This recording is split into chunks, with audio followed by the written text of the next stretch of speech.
Pernahkah kita bertanya, mengapa kita harus hidup rukun dalam keberagaman? Apa jadinya negeri ini jika prasangka, kebencian, dan kekerasan atas nama agama tumbuh subur di negeri ini?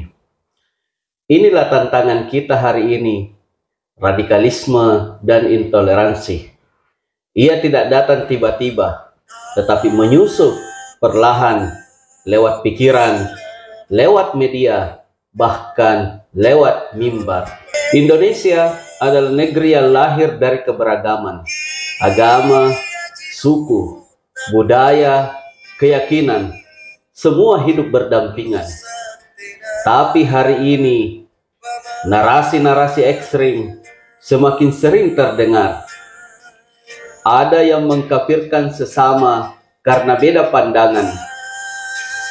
Ada yang menganggap kekerasan sebagai jalan menegakkan keyakinan.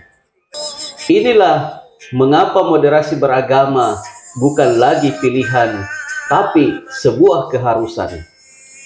Karena moderasi beragama adalah cara kita menjaga agar agama tetap menjadi sumber kedamaian, bukan sumber konflik. Moderasi beragama bukanlah mencampur adukkan ajaran agama, bukan pula membuat semua agama menjadi sama.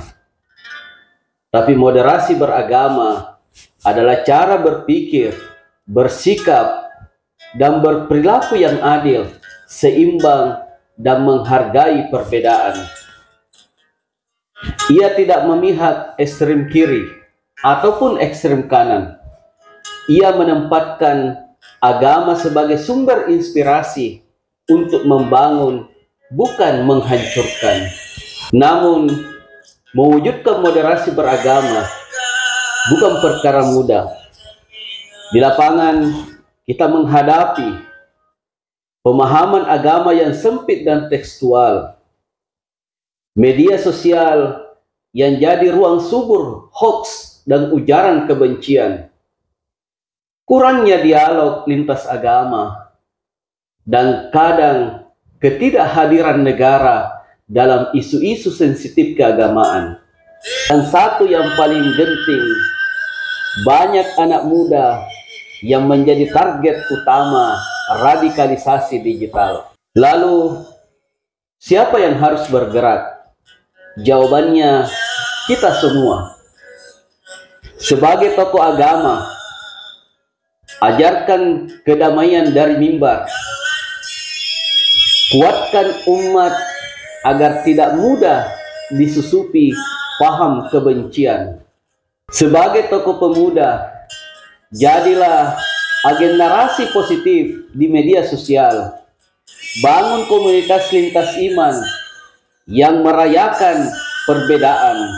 Sebagai penggerak kerukunan, fasilitasi ruang dialog. Buka jalan mediasi saat konflik mengancam di tengah masyarakat. Sebagai pemerintah daerah, hadirkan regulasi yang berpihak pada toleransi. Perkuat sinergi ormas, tokoh adat, FKUB, dan lembaga-lembaga agama lainnya. Pertanyaannya kemudian, bisakah moderasi beragama mencegah radikalisme? Jawabannya iya. Dengan moderasi, kita membendung radikalisme sejak dari ide, bukan hanya dari aksi. Kita membangun benteng di hati, bukan hanya pagar di batas desa.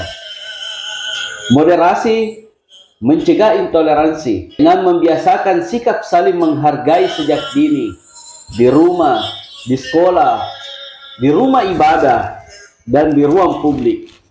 Hari ini, dunia tidak lagi hanya soal hitam putih. Perbedaan bukan alasan untuk bermusuhan. Moderasi beragama bukan milik satu kelompok. Ia milik kita bersama demi masa depan yang damai dan bersatu. Mari kita mulai dari hal-hal kecil, berdialog bukan berdebat, menguatkan bukan merendahkan, menyapa yang beda bukan menjauhi. Karena jika kita gagal menjaga kerukunan, bukan hanya agama yang tercoreng, tetapi kemanusiaan kita juga ikut hilang.